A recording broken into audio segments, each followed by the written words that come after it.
Welcome to the Mindful Mama Movement podcast. I'm Shannon Kinney-Dew, creator of A Free Spirit Life. And I'm Ashley Walburn, owner of Home Holistic. And together we are bringing back the Mindful Mama Movement podcast. Mindful mothering is about nurturing yourself while you nurture others. It's about consciously awakening to your inner wisdom, strength, power, and peace as a mother in this changing world. From discovering your newborn to accepting and loving the people who've left your nest, our movement is inspiring mothers to be authentic and to live empowered lives. We're so happy you're here.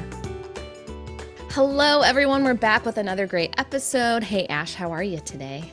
Good. How are you? We're good. We're good. We were always laughing before we hit record, so it's hard to compose ourselves after. And we don't need to because it's everybody should see us though. That we're like, ooh. Well, she was just sticking crystals in places, so that's part of it too. We last episode talked a lot about creating your life story, showing up for each day of your new story. And Ashley does this amazing work called Family of Origin work that she's going to guide us through and kind of teach us about how we can look at where we came from, where we want to go, how we want to be more intentional with our parenting.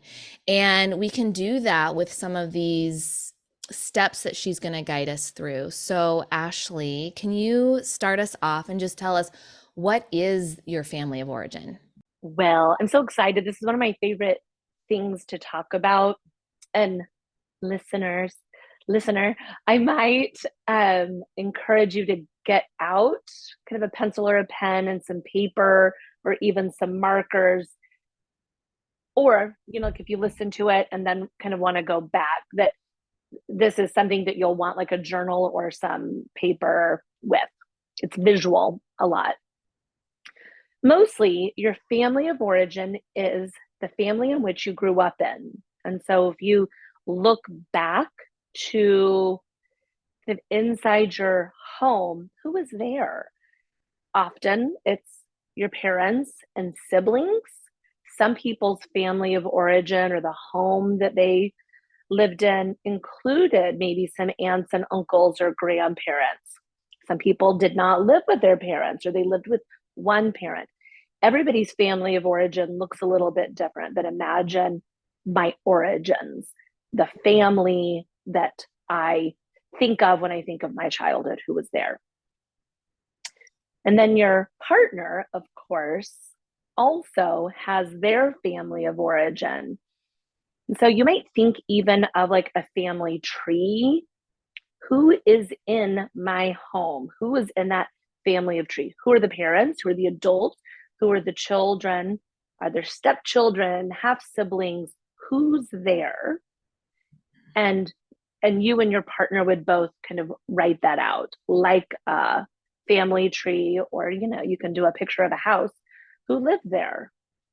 What did it look like? And then you guys are creating for your children a family of origin. Is this a single parent home?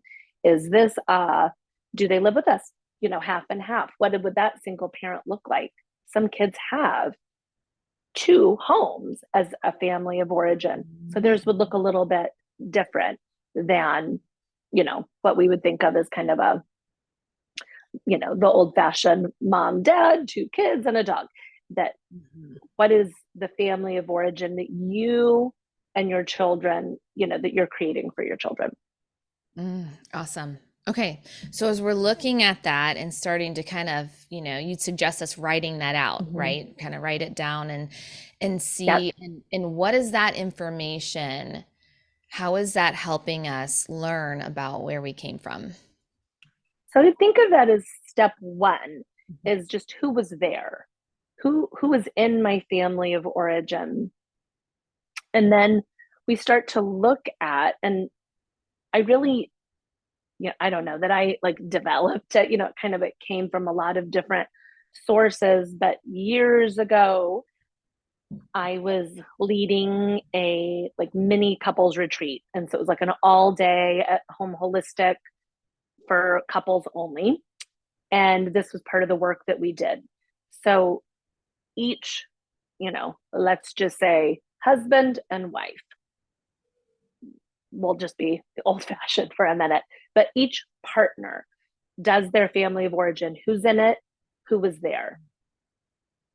And then on a separate piece of paper, you're writing your own. Who's in it? Who is there? Who's in your home? And then we make a list. I normally do it like when I'm doing it with a couple, we do it in a pie chart. I don't really know why. It's just the way that my brain, worked originally, but it could be also a list. I've had people send it to me like in a spreadsheet. It doesn't really matter. I would just say like whatever kind of works for you. In that pie chart or in that list, there's things that each of you will write down. And so when we think of our family of origin during our home, during our kind of typical childhood, I'm going to give you a list. The list is love and affection, holidays and traditions, values, important memories, sibling relationships, fights and conflict, parenting roles, and discipline.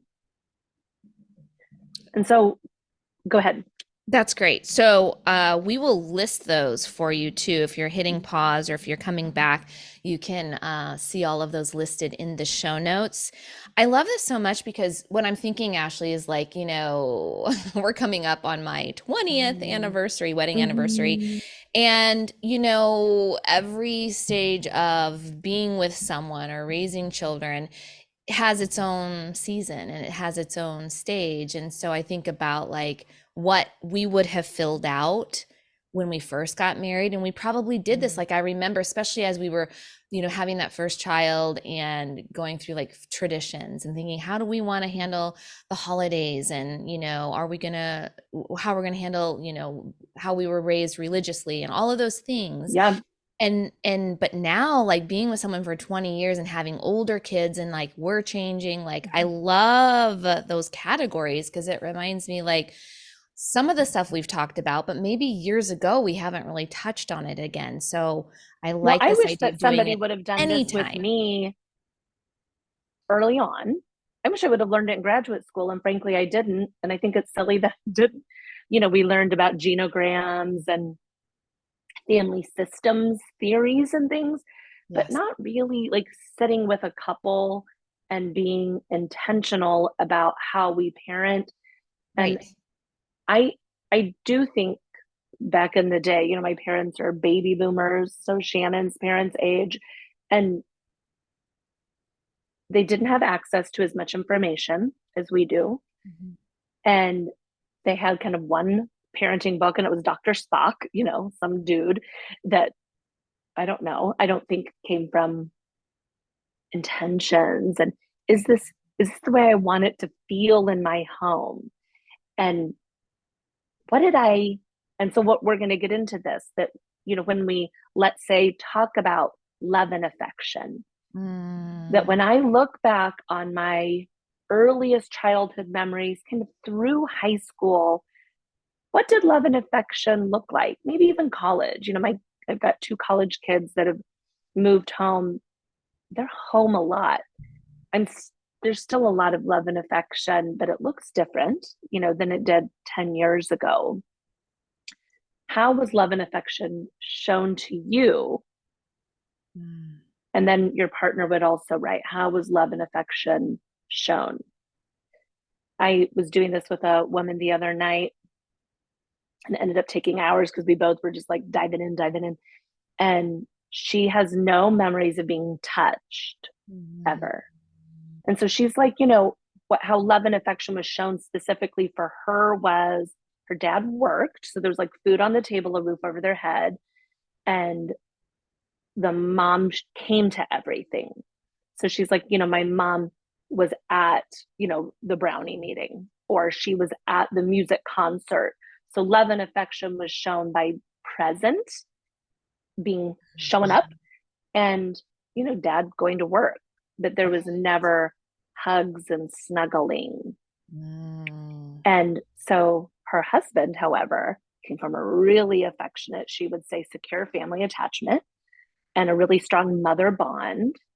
And he just loves to snuggle. He loves to snuggle with her on the couch. He wants to lay his head on her. And she said, I want to do it. It's so unfamiliar for me. It Right. feels really uncomfortable. And she just cried and cried. And so Mm. I think it's interesting just to explore love and affection, what I love and what do I wish it would have been, or what did I not love? Mm. And then you just move through your categories. What did I love? What's my favorite memory? What are the big values? My dad was a cattle buyer, and a handshake, a look in the eye, an honest word.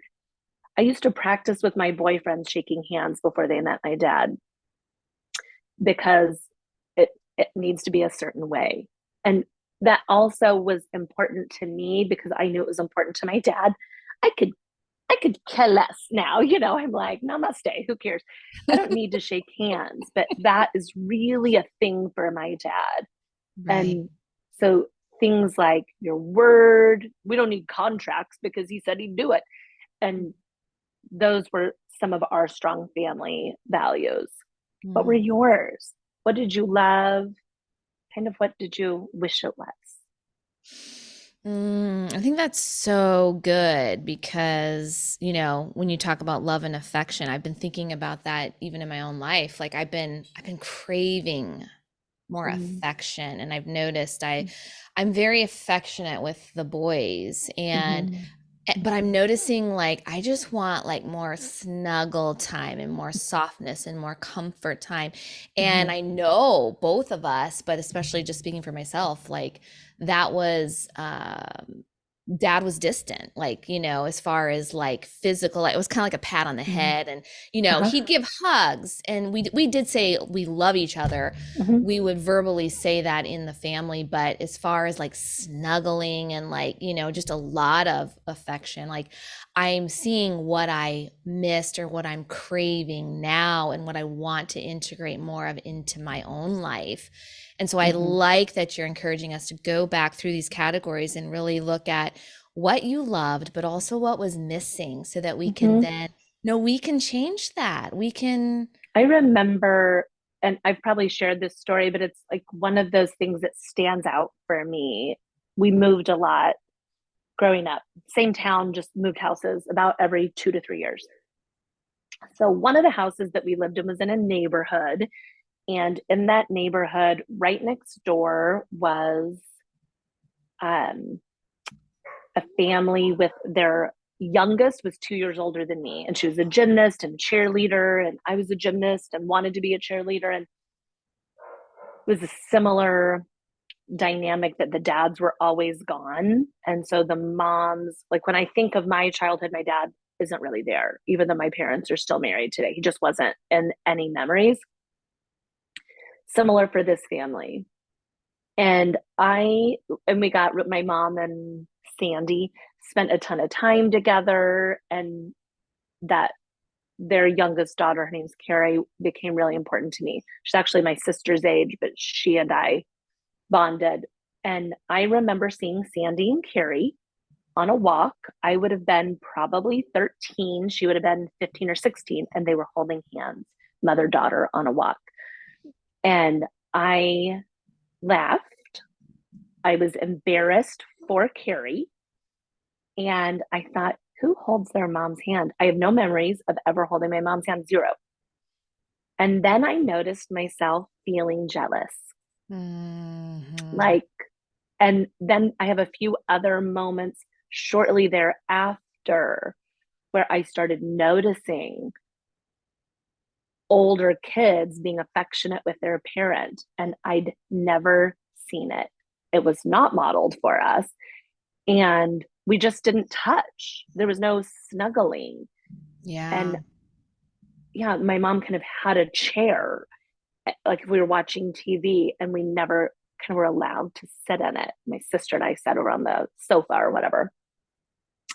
And so I think like when you're looking at love and affection or values or any of them, that this is like, it was okay.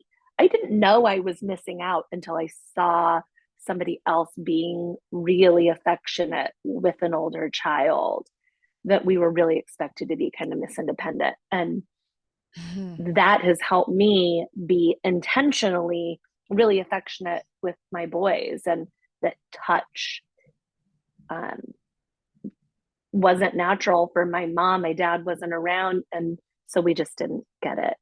Yeah. Yeah. Yeah. Well, I like that because it's showing that even though it wasn't modeled for us, and even though maybe we are still learning what we want to integrate, to be intentional means we have choices and we can see what is this jealous feeling, Mm-hmm. saying? Because usually that's something, it's just a message that, you want that. And Mm-hmm. so, how can we look at our life and make those little tweaks and changes now rather than slip into resentment or, not be able to verbalize what it is that we want, how we want to raise our children or feel. When you were talking, it makes me think about the kids. We've always had a family bed, basically, just in and out. Mm-hmm. It's like musical beds and musical Yep. movement throughout the night. And I don't have a memory other than maybe like once. And I do remember this is so 80s that my parents had a water bed. Oh, yeah, they did. Uh-huh. So You try that's to probably step why on we it and couldn't sleep in it because it would be so dangerous. But I don't remember sleeping with my parents ever being in their bed, other than that. So that was a thing that, we had to learn how to do and love. I mean, it's one of my favorite things in the whole world, the snuggle, but I don't have those memories. So anyway, just that reminder that because, what wasn't modeled for us, we can look at this and go, how can I be different? How can I make a change? This is a new day. This is a new moment in our when we family's get to do it story. our way, that Yeah.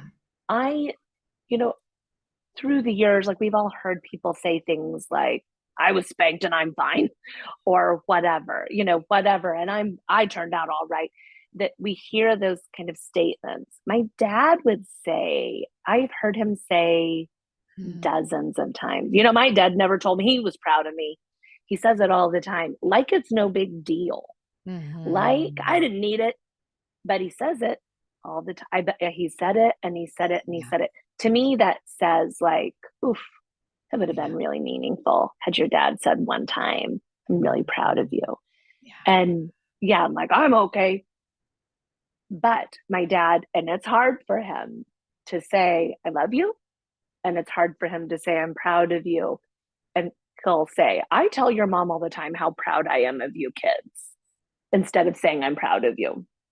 But Yes. we know, we're like, oh, look at him, he's so cute over there trying. that that I what I have discovered, like as a therapist, but also just like as a person that is curious and cares about people, is when we do this and our partner does this and we just set a little time, I did it in a pie chart just because it's a little artsy, and that what I loved was in one color and what I did not love was in another color. And Okay, then cool. I like that like I idea. would make a list, Mm-hmm. and you could just highlight the parts that I loved or whatever. You can do it however you want. But what do I wish it would have been? I think is just a good little note. Like, oh, I wish that my mom and I would have taken walks together. I Mm, I do wish that there's things that I'm like, oh, why didn't I? Or man, I hated getting spanked. Something that happened in our family, we did get spanked. And I don't think it was a bunch because I kind of remember them, specific times, but we would get spanked. And my mom would often say to my dad on the phone, because he was traveling all the time, you're gonna have to blah blah blah when you get home. So maybe my dad was coming home in 2 days, and then for 2 days I was scared I was gonna just get my butt beat. mm-hmm. And now I know, because my dad and I talked about this. He's like, God, I've just been missing my kids and I got to come home and spank her bottom. That it was actually traumatic for both of us. And Wow. he wasn't mad. I hadn't done the thing. It didn't connect. I think, as we start to discover what my family of origin was look like and what all these categories kind of looked like, that we'll see that there was some things that sucked. There were some Hmm. things that were really great. And then you look at that with your partner. There were some things that I didn't know. That's really hard to hear. I'm so sorry that happened to you. Hmm. And what? I was telling Shannon, I had this dad years ago tell me on Thanksgiving morning, he would get up and make pies with his grandma. And he was telling me and his wife this story. And he got teary eyed. Then she started crying. And she goes, "Why are we not doing that?" Like, he was so moved by that memory. And she's like, "I didn't know nothing about this pie making thing that you and your grandma did. Let's do it." And then they're going to start adding, all these things that were special to her, the little sweet moments, and that were Hmm. special to him. But then also, as we are creating our own, that you're doing the same categories. What are the values that are important to us? What are we currently teaching our kids? What do we wish we were teaching our kids? What Yes. are our family roles? Like, are they more traditional? I just birthed with a couple, and when they started dating, they were in college. They have 5 kids. And I was just I was at their second, third, fourth, and fifth birth. And the fifth birth happened to be really long. God bless her. And they were sharing when they were dating in college that he really wanted a more traditional family. He wanted to be the provider, and he really wanted a big family, but he wanted his wife to stay at home and kind of take care of the kids and make dinner. And that was something that was negotiated when they were dating. Like, is this interesting to you? Does this feel like the way you want to do it? And kind of like Shannon said, it keeps changing. Maybe finances change and we need to work, or maybe we've got a kid with different needs and that makes me want to stay home differently than I did. Whatever it is, we can always change. But slowing down and looking at each one of these categories, and you can add more categories, something might come up, but like, how are we disciplining our kids? Hmm. How were we disciplined? And do we love it? Is there some healing that needs to happen? And let's say discipline or even values, that did I feel safe in my home? That can be a category. Do our children feel safe all the Right. time? And what do I need to do to be able to make our family of origin be something that feels a little more thought out and a little more intentional on both sides, mom and dad's side? I love that. It really takes away that why are we doing it this way? Oh, because it's always Yeah. been done this way, Yeah. rather than just doing, it blindly, really just slowing down, taking this opportunity to connect. And I'd say what's cool, I mean, whether you have a partner or you don't, you can still Mm-hmm. do this work to bring that Mm-hmm. awareness, right? To how you were raised, what you liked, what you didn't. I was asking Ashley before we hit record, I've just noticed a lot more people waking up to this idea that we have ancestral trauma, that we carry, these traumas in our Mm-hmm. DNA, that we carry it in our muscles, in our emotions, things that happened even, when we were in our mother's womb or before or after. There's just a lot more awareness that how that affects us from our family. Um, but I also think that we're learning from that trauma, but we're also seeing we also inherited really beautiful things too. We Yeah. also inherited these wonderful gifts. And so I like that you're giving us this like just simple way to, whether you have a partner or not, look at where you came from, look at who Mhm. raised you, look at who you live with now, and what's working, what feels right.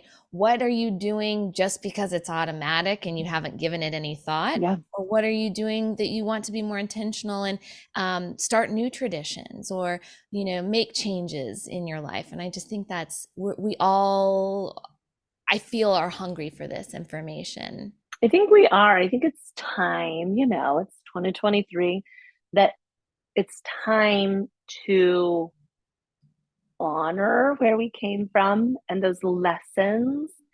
And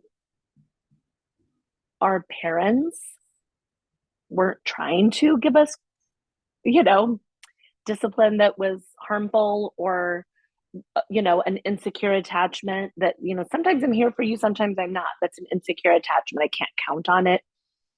And like consistent and, um, yeah. I mean, Shannon and Chris are a very artsy family and they really celebrate. We're just going to do it our way. It's like one of my favorite things about you guys is that you roll with it, and that even though that maybe you didn't have, like when you started homeschooling, not a lot of people were doing it yet. And Mm-hmm. that you were like, well, this is what's going to work for our family. We're going to give it a try. And you didn't have a model for it. That's not how you and Chris were raised, that we're going to do what feels right for our family. We're going to do what feels right for our family. And as a single parent, as a divorced couple, as a whatever, that we can pause and look at our family. Where do I have, I mean, we all do, we all have Mm-hmm.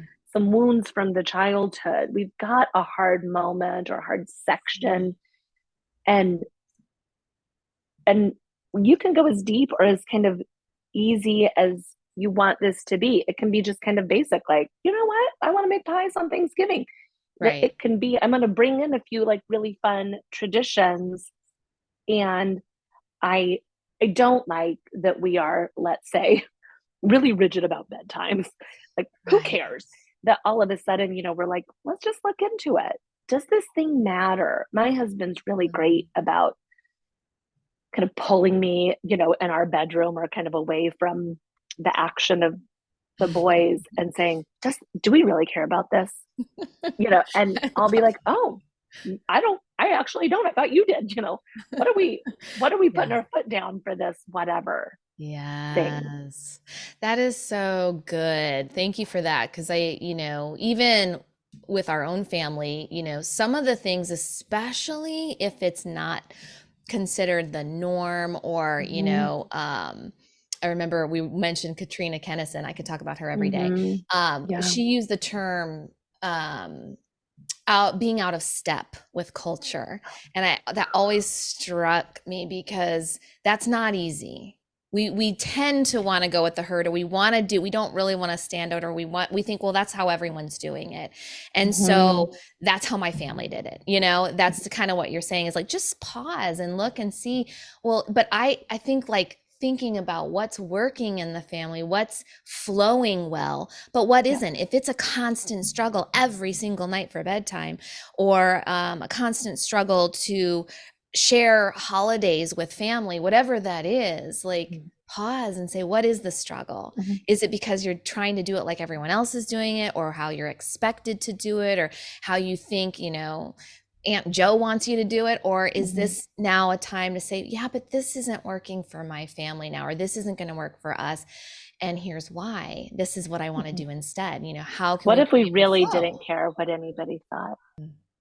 I think there's something to that, to carry that. Like, does this really matter? Like, is this because I saw this on Facebook, or Omamas, or on Pinterest? Like, oh, I thought everybody had to have a big first birthday party. Is this something that is our value? Yes. Is this Yeah. our, do I need to have a really gorgeous baby nursery? Frankly, everybody, your baby's not going to remember their nursery. Like, you're doing a nursery or a big first birthday party because it's important to you. Is it? Yeah. Is Yeah. it really important to you? I don't care if it is, but if it is, then do it. If I love having parties and I love making things beautiful, Exactly. then you should. But because you went to a Right. first birthday party, I'm making this up, guys. It was really beautiful and really well decorated, and the cupcakes were all gold. You know, is this actually our value? Yeah. I And love that. We just got through our family, a big family birthday celebrations. We have three at the beginning of the year, mm-hmm, and my oldest one just turned 15. And, we were looking back at his birthdays, and the first few, I mean, yes, we are a creative family, but I mean, mm-hmm, it was kind of over the top when I look back at it. I mean, mm-hmm. my husband loves to do like these crazy cakes, and it was just, it was our first kid. What else did we have to do? So Yeah, we right. went crazy, right? But as the kids got older, we just started to pay more attention to like even the parties that we would throw, like, were they really that fun? And like, who do you invite? And are they really your close friends? Or are we just doing Yeah. these parties for because that's the expectation. And so we ended Mm-hmm. up, my oldest especially, he's very good at like questioning those things. And he's like, Mom, this is what I want to do. And we all take the day off. And, we just had a series of good food and family hike.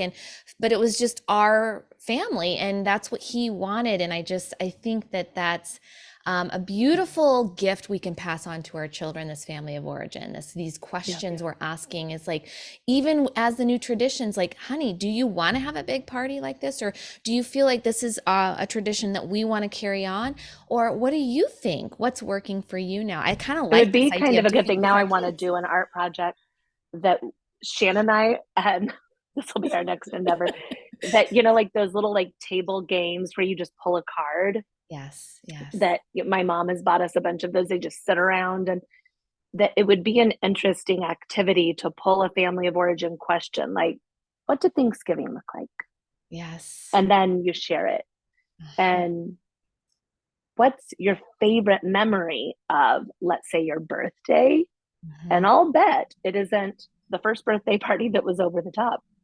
I'll bet it was the time that their favorite friend came, or that they all, everything got canceled and it was a snow day or something, that I'll bet that if we could all look back at my favorite, whatever, Yeah. Christmas, Thanksgiving, birthday, 4th of July, anything, favorite memory. I remember, back in the day before we had like movies and DVDs that we could save, like, Back in and my day. I know back in my day, and I was fine, that The Wizard of Oz was on once a year.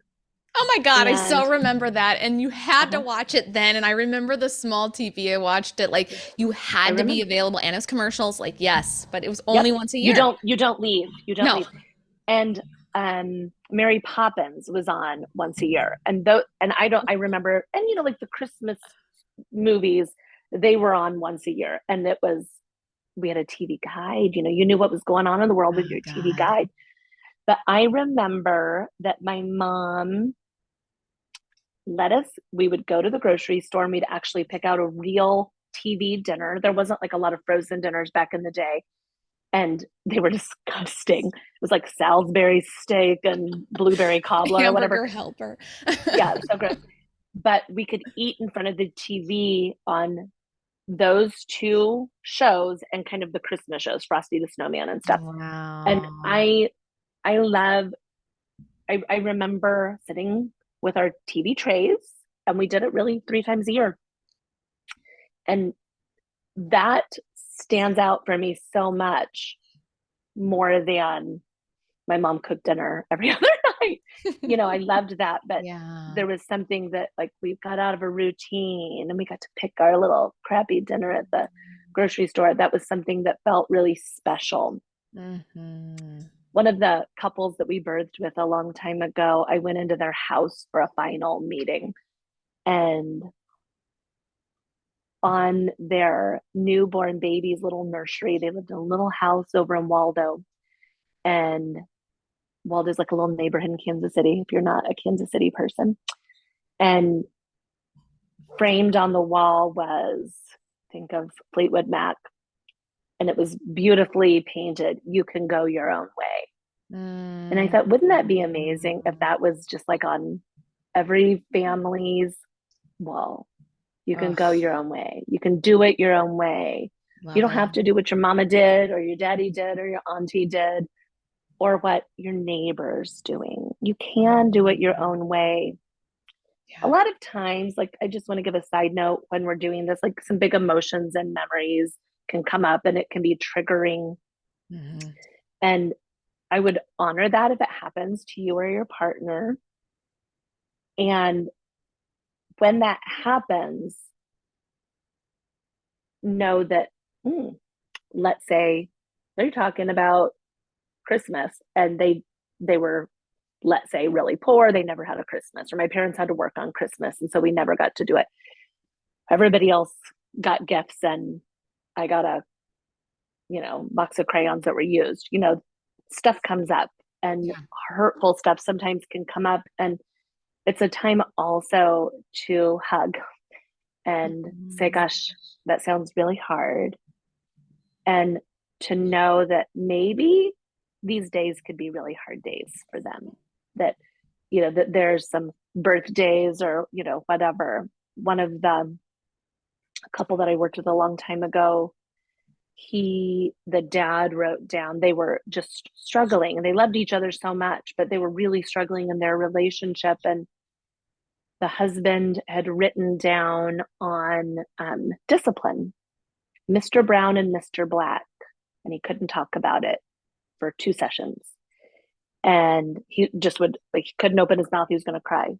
And Mm. finally, he shared with his wife and myself that when he would be disciplined, his dad was an abuser. Wife did not know this, it had never been disclosed. Mm. That when he was in trouble, he would have to go pick out Mr. Brown or Mr. Black, and that was a belt, the black or the brown belt. And his dad named him Mr. and Mr. And I know you guys could see Shannon and I's faces Sorry. right now. We're Yeah. like, oh, like we're and Oh. but what was so amazing also is when the wife would get overwhelmed, she would yell. And the husband would completely retreat. Yeah. And so during our, figure out life session, he's like, oh, when he came up with it. When she's overwhelmed, I think she's my dad. And I'm not Mm. showing up as her partner and hiding Mhm. like I did when I was 5. And then she cried and said, he feels like I'm abusing him. He's being triggered from memories of abuse. And so, what happened in that moment was a tremendous amount of healing and deep awareness that, whew, some bad stuff happened. And what happened, when I thought I was Wow. going to get in trouble, I'd go hide when I'm Right. 5, 6, 7, 8, 9, 10. And Right. that's my tendency right now when there's conflict in our house, instead of being able to stay present and embodied and my grown 30, 40, whatever year old self. And it's a hard story, but it also was such a quick Right. turnaround for them. I think I saw them like 5 more times It's so total. beautiful. Yeah, it was really great. And it was simple just from doing like a little activity and a little bit of awareness. Yeah. And she's like, oof, I got to catch myself, before I get mad. And he's like, I got to catch myself when I start to retreat. That, Right. yeah, that, It's so great. It's like shining a light on something that sometimes we might be afraid to look at, but really clarity is power. And when you shine a light on and have some awareness around what you just described, mm, you can't go back. You can't go back. You see mm, it and then you have the choice to change and move forward. So I think this is really beautiful. I love the reminder of being gentle with yourself when you do work like this. It doesn't mm, have to go deep, but if it does, awesome. And do this as a solo or do this with your partner, maybe even do this with your family. I love it. Can you walk us through just the short steps again on how to get started with our list? So we're going to first just write out our family of origin. yep. Who was it? Who was Okay. there? Mm-hmm. And then my list is in that family of origins. I think kind of in my childhood is love and affection. What did I love? What did I not love? Maybe what I hated. And what do I wish it would have been? Holidays and traditions, values, important memories, sibling relationships. Did I have siblings? Mm-hmm. Were they 10 years apart? What did that Mm-hmm. look like?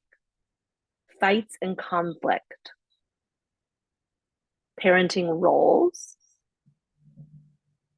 and discipline. Awesome. And there's some, there's some kind of bleeding over into different sections. Values and traditions might, be similar. You can write the same thing more than once. It doesn't have to be the same. And after you've done it, and then you're writing down, you and your partner, or just you if you're a single parent, then you sit down and write, what am I doing now? Mm-hmm. If you have older kids, they can share. Sometimes I don't love what my kids share, frankly, but it's also an awareness of sometimes, sometimes I get hot and I become intolerant. And also the way that we show love and affection is a completely open door. I have a completely open door kind of musical beds at our house also, because that's what I wish I would have had. And sometimes for me, just because that's what I wish I would have had doesn't mean that's what's best for my family either.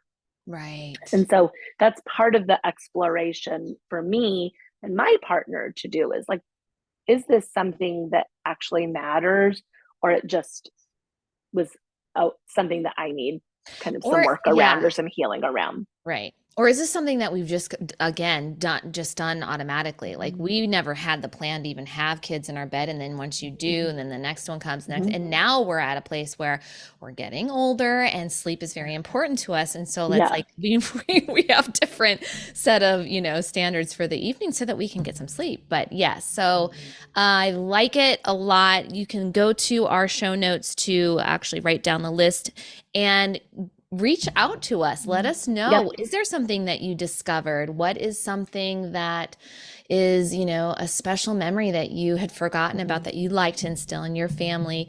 What did you learn from this episode? What's one of your greatest takeaways? Reach us, through email, or we're on Instagram. And we're just so grateful that you are doing this work with your family, because it's so meaningful. And it's just another way to bring mindfulness into our family dynamic and really give us an empowering feeling that we can make different choices each and every day. We're now in the present moment. What do you want in this moment moving forward with your new story, with your new awareness about your family? Yeah, ditto.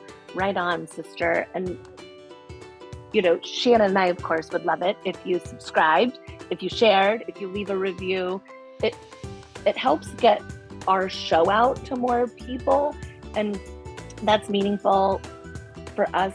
But it also, it feels just like an honor that anybody that takes a moment and writes a review, or takes a moment and subscribes, or shares it with a friend or a family member, that it feels so thoughtful. So every time you do it, it matters to us. Definitely. Well, thank you so much, Ashley. Thank you for sharing this with us. And we will see you all in our next